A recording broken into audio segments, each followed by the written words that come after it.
Wait. Before we start, just want to make sure we're clear here. While this podcast talks about sobriety, mental health, and addiction, it is not meant to replace professional medical advice. Welcome to Sisters in Sobriety. I'm Kathleen. And I'm Sonia. And we're ex-sisters-in-law, brought together in marriage and bonded through our sobriety journey. Join us as we talk sobriety, addiction, and everything in between. You're in for quite a ride. And our Substack is buzzing with amazing content, from creative mocktail recipes to insightful courses and reflective exercises. There is something for everyone. Don't miss out. It's a great way to add some extra joy and depth to your journey. Check it out.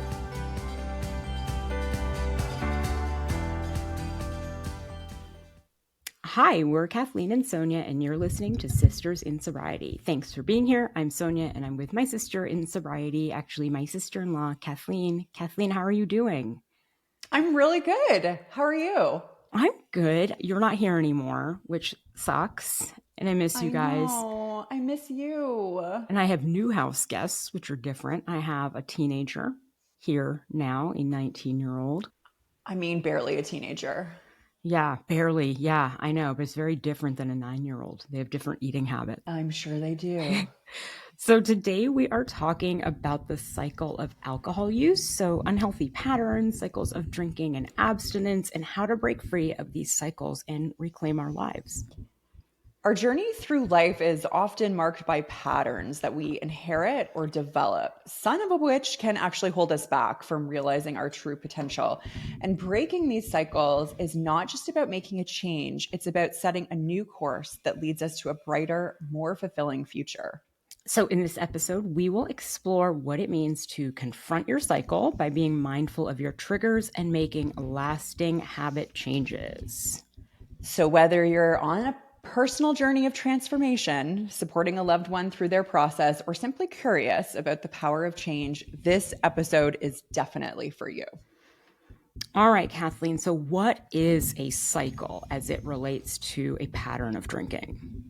So when we talk about drinking patterns, you're often going to hear the term cycle as well. And this is like a loop that many people find themselves in.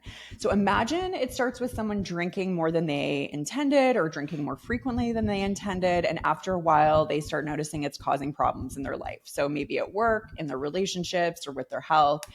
And they make a decision to cut back or stop drinking altogether. This might be successful for a time and they're feeling good about this change, but then, boom, perhaps due to stress, social pressure, or something else, they find themselves reaching for a drink again. And before they know it, they're back in the same spot as before, maybe even feeling worse because they've had a setback. So that's what the cycle of drinking can look like. It's a really frustrating roller coaster that can be hard to step off of. And breaking this cycle is a big part of the journey towards sobriety.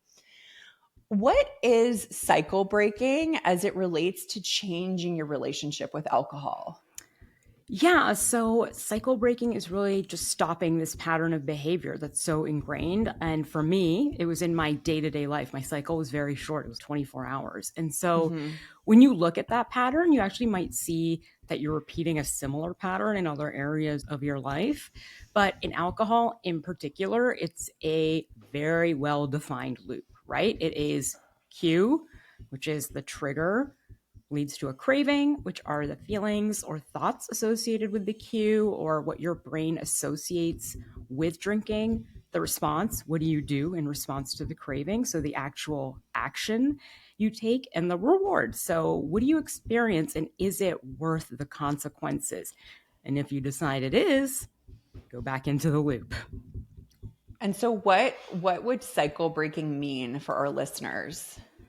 Yeah, what it means is going through the process of finding your triggers, and you have to reflect and acknowledge that you're in a cycle, and then, look at the cycle and figure out what is setting it off. And is it emotional triggers? Is it guilt? And then what happens between the emotional trigger and the craving is usually fantasizing or obsessing about drinking. So you do have this little window, right, before you actually drink. So you have the craving, but you can make a decision at that point in the loop whether or not you're going to drink. And so I know that was true to me. There was like, for me, there were hours between I can't wait to get home and have a glass of wine and actually having the glass of wine. And then there is usually between guilt and an emotional trigger, it's drinking again, right? So there's a passage of time. And for me, like I said, my cycle repeated every 24 hours, but it's important to also see for yourself how quickly is that cycle repeating itself. And so, what does cycle breaking mean to you?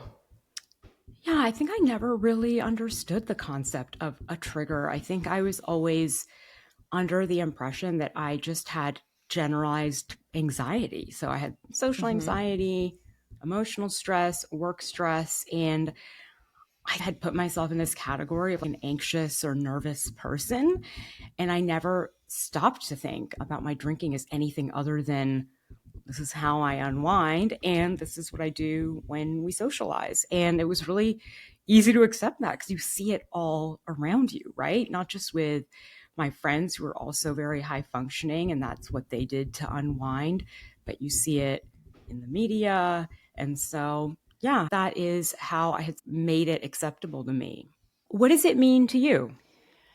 I think the key with being in a cycle is that sometimes it's really hard to see the cycle. And once you can see it, then you can break it. Sometimes it takes someone else seeing the cycle. So, like a therapist, for example, or a coach seeing the cycle, or sometimes you can see it yourself, but it is hard to see it. And I was the same. I as same as you in the sense that I thought it was like generalized anxiety and work stress. And also, I had ADHD, which was undiagnosed at the time. So I didn't see my cycle. And when I was finally able to see my cycle, it was really clear for me. And then I was ready to get in there with my toolbox. So you were in a cycle of drinking that repeated pretty frequently. Yeah, for sure I was a 24-hour cycle. Can you describe your cycle? I had a few different cycles working simultaneously. Lucky me. So my alcohol problem was a cycle of anxiety drinking, getting a little bit of relief, then worse anxiety when I sobered up and drinking again. So I had this daily habit of coming home and opening a bottle of wine. And I think a lot of people can relate to that. And for me, it was like before I had even changed out of my scrubs or even had taken my dogs out, I would pour the glass of wine, I would sip, and for a minute, I would feel that relief. And that really allowed me to transition from work to home and let me move on to like home stuff like making dinner. So I had really associated that glass of wine as like the pivotal moment of the day between hardcore working and hardcore relaxing. And it was the only mechanism I had to manage stress and just getting a break from my work stress. But by the morning, inevitably, every morning, I had a hangover and worse anxiety. And then the cycle would start again. And I never realized until much later that I was making my anxiety worse. And so it was reinforcing that cycle. And another cycle I had, which was more of like a weekend cycle, was I would drink when I was getting ready to go out. Like to dinner, I would have a couple of glasses of wine. So by the time I would go out, I was pretty buzzed. And I did that because I was a really socially anxious person. And that cycle actually progressed over time where then I would go out, drink more, come home, drink another glass of wine, usually black out. And then if it was on a weekend, which it normally was, I would find an excuse to start drinking earlier and earlier in the day so I could feel better. And so the hair of the dog Mm-hmm. cycle. And I would think, okay, it's acceptable to drink at brunch. Let's hit brunch at 11 a.m. Or it's acceptable to go to a brewery or winery in the middle of the day.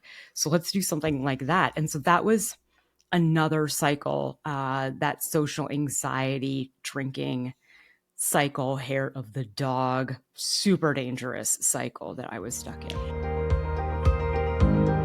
So how do we become more aware of the cycle that we're in? Yeah, with drinking, with my clients, I have them start by keeping track of how much they're drinking and when you're drinking, and then look back and see if there's common elements to those situations. So usually, if you're concerned about your drinking, you should be able to figure out within a week or two.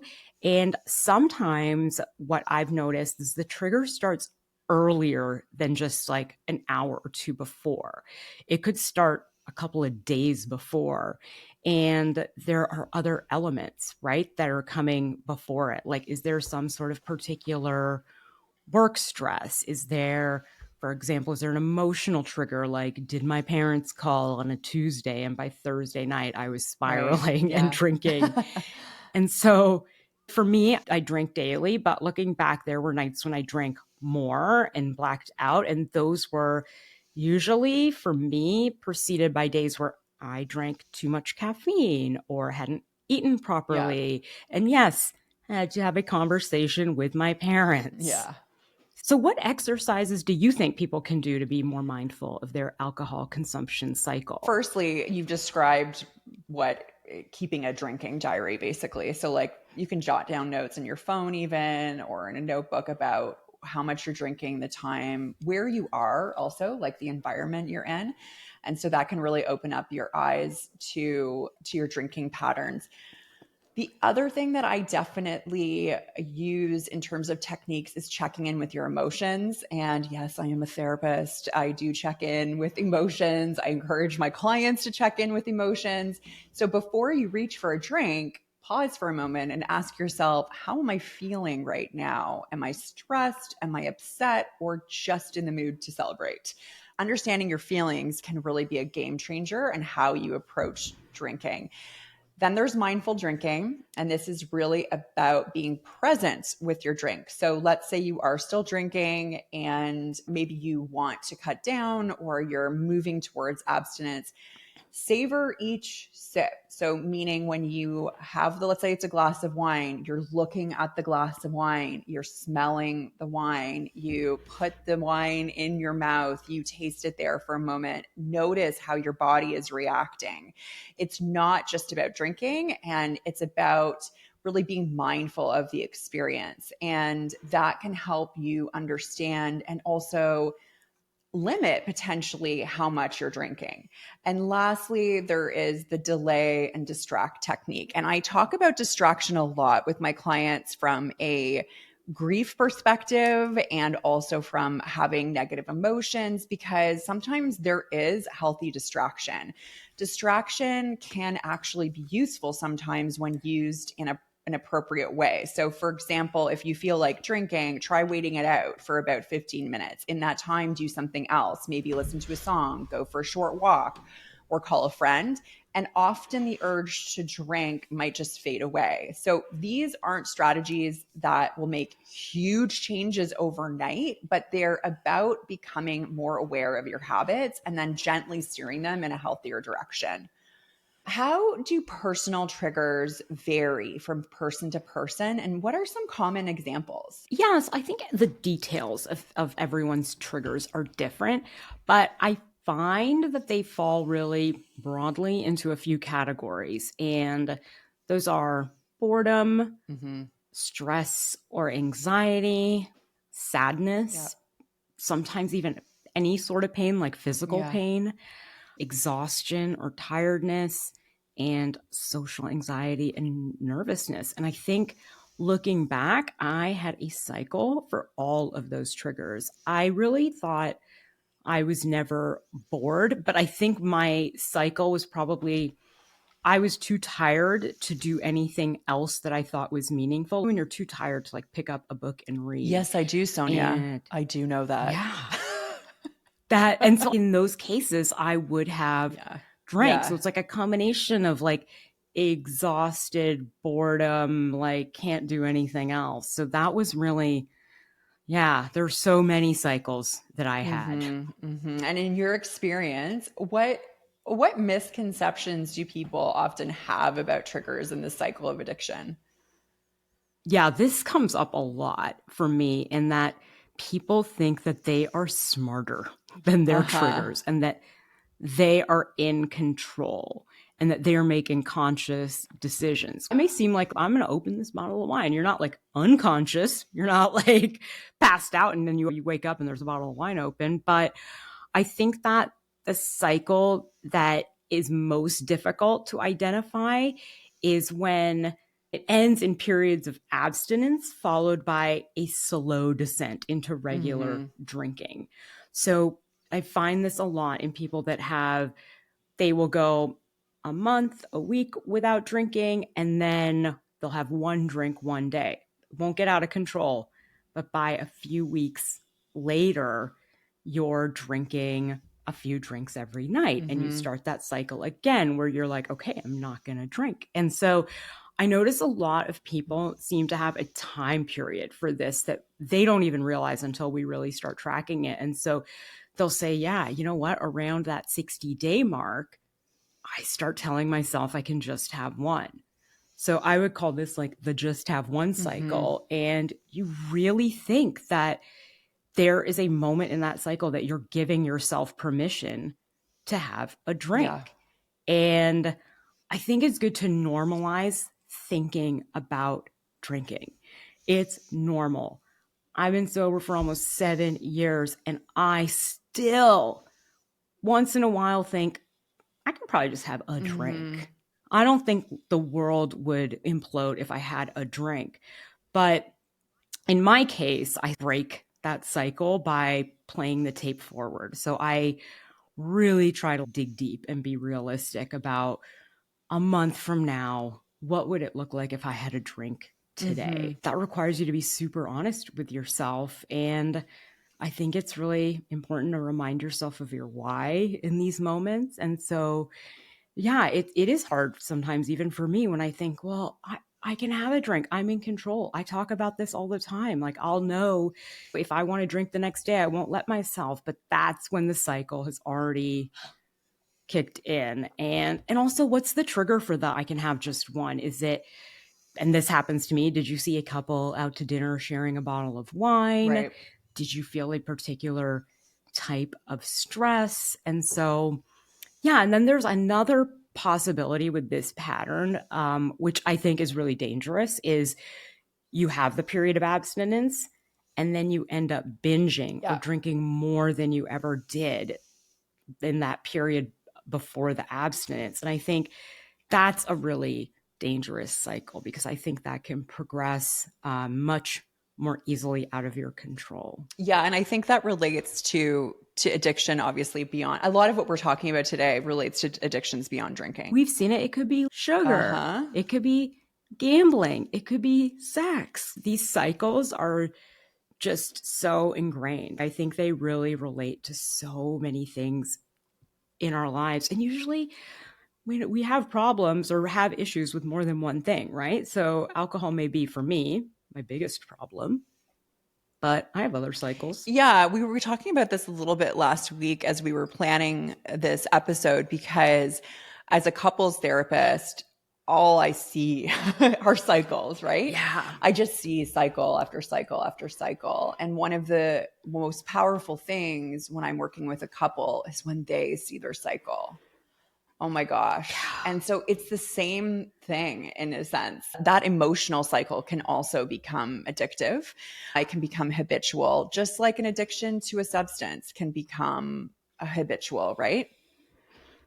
Yeah, it's so true. And we were talking about this. So that's how the conversation came up, as we were talking about what is the cycle you see, and you see the couples communication I cycle. do. I see conflict cycles, communication cycles, emotional cycles, just cycle after cycle after cycle. And one of my roles as a couples therapist is to be a detective into that cycle and help shine the light on that cycle for couples. And that's definitely what we need to do too when we're faced with addiction is we need to shine the light, whether that's ourselves or through work with someone else like a therapist, on those cycles. So, speaking of, and as a recovery coach, I don't necessarily get into Mm-hmm. these things, but this is something for a therapist, is how important are the root causes of a cycle, like family Mm-hmm. dynamics, past trauma, societal pressure, how important is it for us to figure out what the root cause of our cycle? I'm going to give my personal opinion first. And my personal opinion is that they are important. I do think the root causes are really important, but there's two schools of thought around this on how to approach it. So on one hand, some therapists like me emphasize in digging into the root causes, and they think about stuff like family dynamics, past trauma, societal pressures, cultural pressures. And this school of therapists, they believe in understanding that these underlying factors is key to changing your relationship with alcohol. It's like if you grew up in a home where drinking was the go-to way to handle stress, or if you've gone through tough experiences you haven't fully dealt with, these things can influence why you might reach for a drink or why that's your initial coping mechanism. But there's another perspective that's also valuable and really interesting. And some therapists urge that you don't always need to unpack your entire past to move forward. And let me say this, like, I don't necessarily think you need to unpack your entire past, but there are some elements that are helpful. But this other school of thought says, okay, let's focus on what's happening right now. And that is more about looking at what your current thoughts and behaviors are and how to change these in the here and now. And it's like saying, okay, regardless of why you started drinking the way you do, let's find strategies to handle these habits today. And they believe in empowering you. This kind of school of thought believes in empowering you to make changes without necessarily having to delve into past experiences. So that is very much like a coaching approach, although there are some therapists who are like solution-focused therapists, for example, who may not delve into the past. I like to take a dual approach when I'm working with clients. So yes, we delve into past, but we don't stay there for eons and eons. So both approaches have their place, right? Some people find it really helpful to understand the why behind their behaviors, while others might get more out of focusing on changing their current habits and mindset. So it's really all about what works best for you on your journey to healthier habits. Yeah, that's so interesting. So, what role can therapy play then in determining those root Well, causes? therapy can really create the safe zone where you can open up about everything and anything because, therapy, it's very, very strict in terms of confidentiality. So that is the cornerstone of my profession. But a therapist is like having a guide who helps you connect the dots between your past and what you're doing right now. And they've got all these tools and techniques to gently peel back the layers, revealing stuff that you may not have ever realized was affecting you. And we're talking about things like old family issues or tough experiences you've been through. And sometimes it's these unresolved bits of our past that play a huge part in why we might reach for a drink or another substance.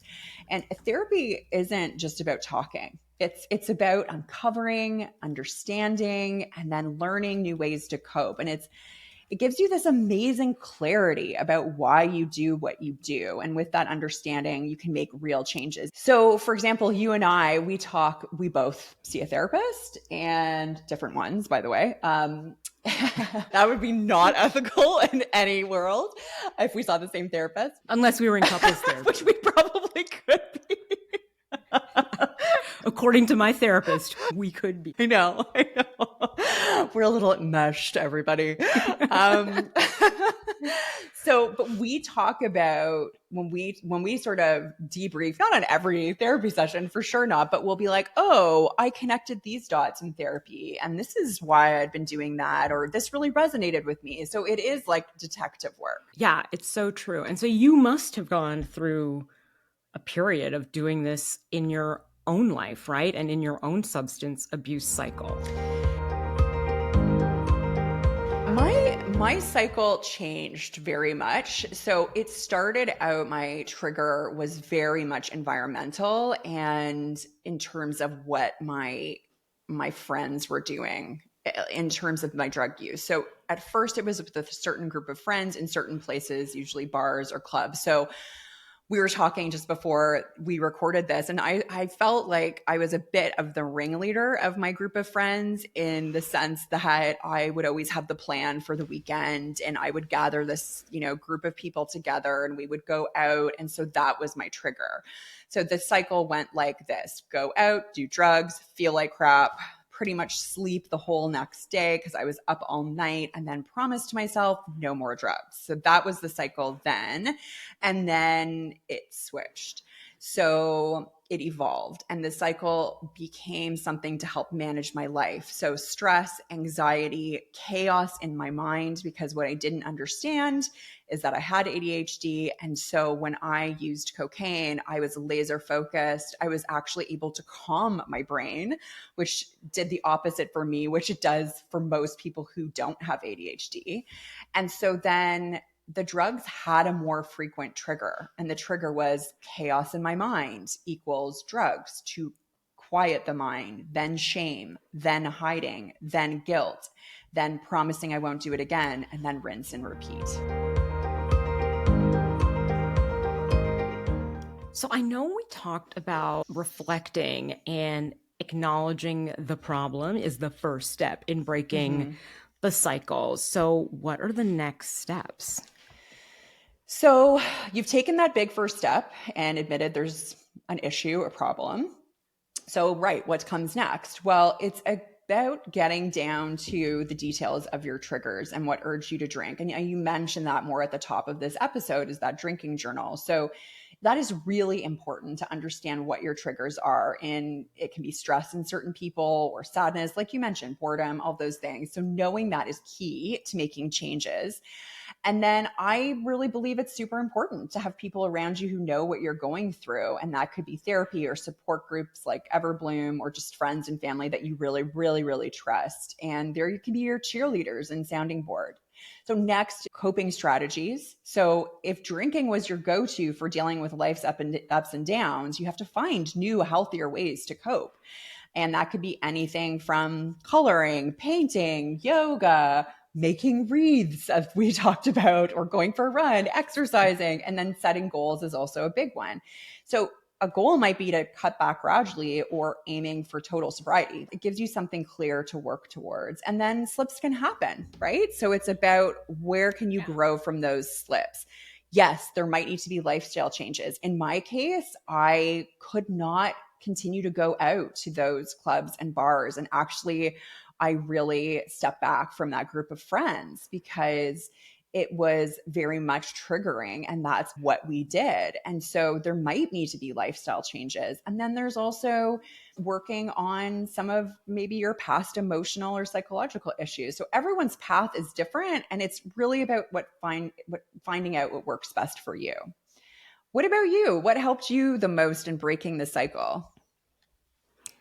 Yeah, so for me, I love the idea of atomic habits, and that's really the core of how I make changes. And that's basically making small changes and not making too many changes at once. And when I do try to make too many changes at once, especially in my lifestyle, I have a much lower chance of succeeding. Don't you have a course, Sonia, on atomic habits and drinking?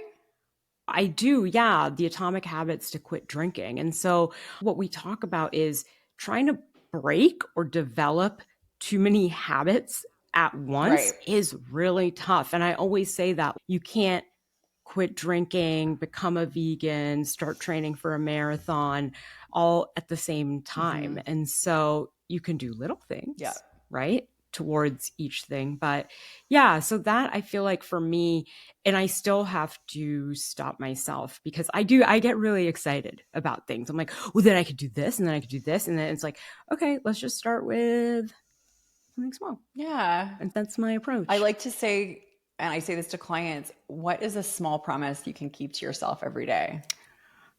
And do I that love for a that. month. Let's see, just start with a small promise, because sometimes it can seem overwhelming, right? It can seem overwhelming. Like I felt that in my answer to the last question, is there's so much there, but really, what is a small promise that you can keep to yourself every day for a month? Because once you do that, it's going to build confidence too. That's so true. Yeah. Yeah, that's so Can true. you talk about a moment when you successfully broke a cycle related to your alcohol use, and what sort of support systems or strategies did you find most helpful in that? So for sure, I was really lucky because after I got sober, my life was pretty emotionally stable. And one of my major triggers was really severe emotional stress. Mm-hmm. And my cycle was emotional stress, freaking out, drinking. And while I was drinking, creating a very convenient narrative, convincing myself everything was fine, passing out, waking up, realizing I did not have a plan, and I was freaking out again. So you can't eliminate emotional stress. And especially with emotional stress, you can't predict it, right? Mm-hmm. It's not always in your control. So now my first step when I encounter a severe emotional trigger is literally just not freak out. Uh-huh. The initial thing is I will say to myself, don't freak out. And so it's not just about the drinking part of the cycle. For me, it's the step before it, right? So emotional trigger, don't freak out. And then I won't drink. Mm-hmm. And so it's easier said than done, but just that moment of pause for me has been super helpful in dealing with if I do have a trigger, if I do have a craving to drink as a result of an emotional issue. It's been super helpful to take that pause. Mm-hmm. In what ways do you think people can prepare themselves to handle unexpected triggers like a divorce that may send them Yeah.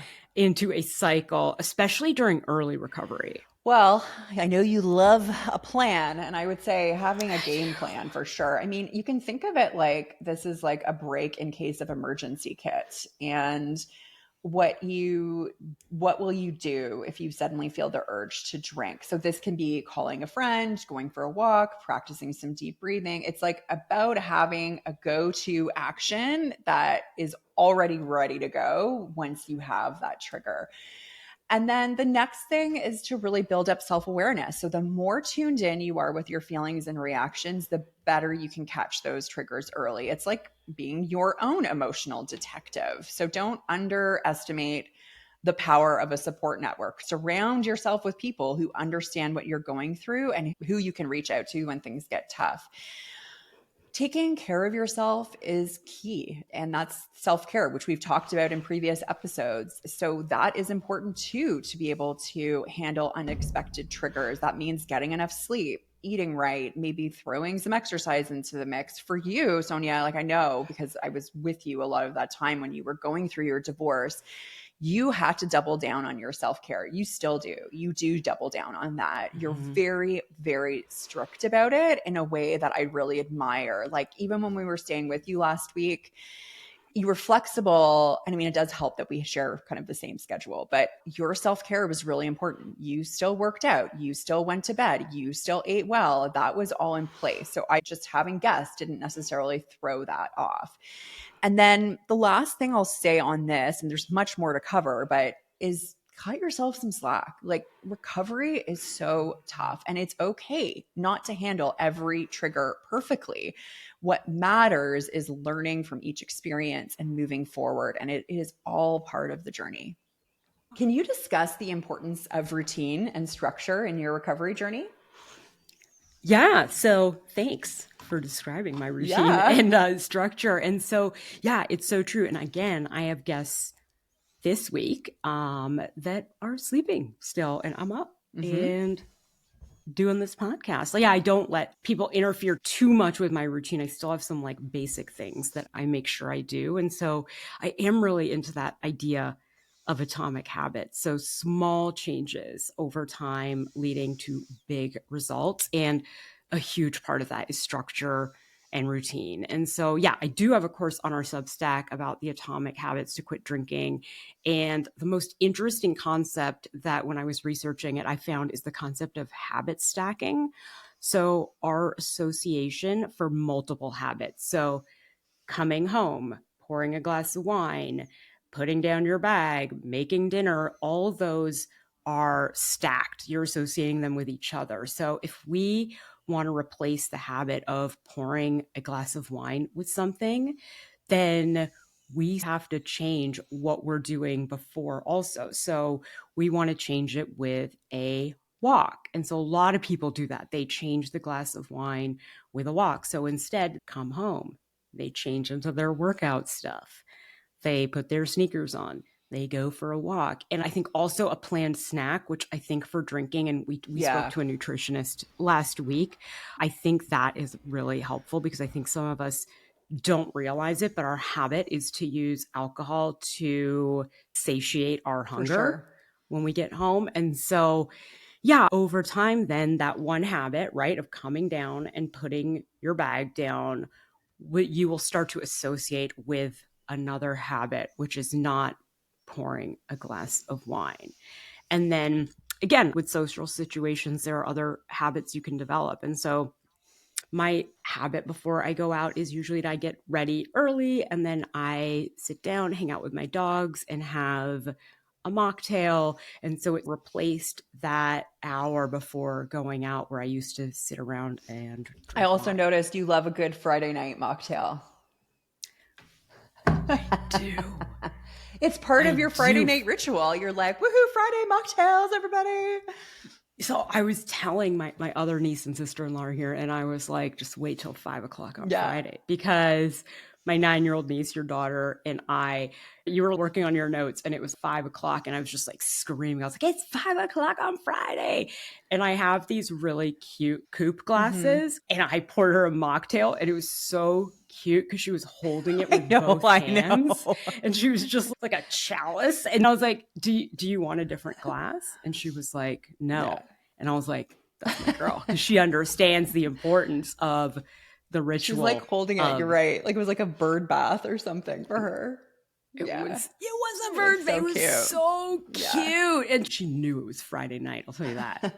So what role does forgiveness of yourself or of others play in your recovery and in breaking the cycle? Yeah. So forgiveness is really important of self, because I think when you don't forgive, there comes a lot of shame and guilt, and you hold on to that. But forgiveness, I do believe, is an inside job.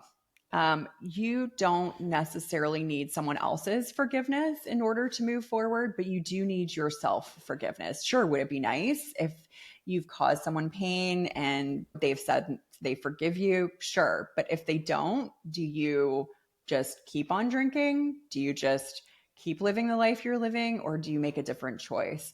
So I do think forgiveness could be its own episode on its own, because there are many different 12-step traditions, in a sense, that believe in making amends. And that's, again, you might not get forgiveness from that, but can you cleanse your inner self? Can there be forgiveness there? So a little bit of a convoluted answer for a very, very big topic. Yeah, we just did a mini episode on forgiveness and amends and repairing relationships. What role can a support system play, and how can we develop a support system that helps us with cycle breaking? A support system is like having a team of cheerleaders, advisors, and coaches in your corner, especially when you're working on breaking those really tough cycles. So a good support system can provide emotional backup. And so it's like having people who can lift you up when you're down and cheer you on when you're making progress and just listen to you when you need to vent. And they're the ones who are going to get you through and help you and offer encouragement and empathy. But it's not just about emotional boost. It can also be practical. So maybe it's a friend who will go for a run with you instead of a night of drinking, or family members who respect your choice to avoid alcohol at gatherings. So these are the people who are going to help you stick with your new habits. And to build this kind of support system, you got to really look at who you're surrounding yourself with and who your team is, in a sense. So it needs to be friends and family that you trust, or who understand your journey, and they don't evoke lots of anxiety, stress. They're not your triggers, right? Your support system should not be your triggers. So it can also be about finding a support group like Everbloom, for example, which is a beautiful community of people who can really help you change your relationship with alcohol. And then there's also professional support. So that could be therapists or counselors that specialize in addiction or sobriety. And they can be like expert guides on your journey, helping you navigate through the tough parts. So you got to remember, support system is very unique to you. And it's about finding the right mix of people and resources that make you feel supported. They are not your triggers. They make you feel understood and motivated. And it's like building a team to have people help you stay on track with your goals. So what resonated with you the most about today's episode? There was something you said at the beginning about delay and distract. And it's the way you said it that was so clear, because I always tell people, if you have a craving, wait 15 minutes, see how you feel. And I think actually more succinctly is delay and distract. Yeah. And I think that's so important. And I think it's something that I started doing without really knowing it, but I think it's such good advice. So what resonated with you? I think what resonated with me is these are small steps on the journey, right? They can seem really big, and it can seem like you need to take all these steps at once and just make all these huge changes. But you really, reiterated Atomic Habits by James Clear about what are these small steps you can take? What are the habits that you can stack? And that really resonated with me. I'm an all or nothing person. And so sometimes, at least for me personally, I need to step back a little bit and think, what are the small steps I can take today? Thank you for listening to Sisters in Sobriety, and we will see you next week. This was Sisters in Sobriety. Thank you for listening and being with us today. If you want to learn more about sobriety and meet your community, find us at sistersinsobriety.substack.com. Are you a sister in sobriety? Then reach out on social media. We'd love to hear from you. If you're feeling generous, leave us 5 stars and a review, and follow us wherever you listen. You'll never miss an episode. Until next time.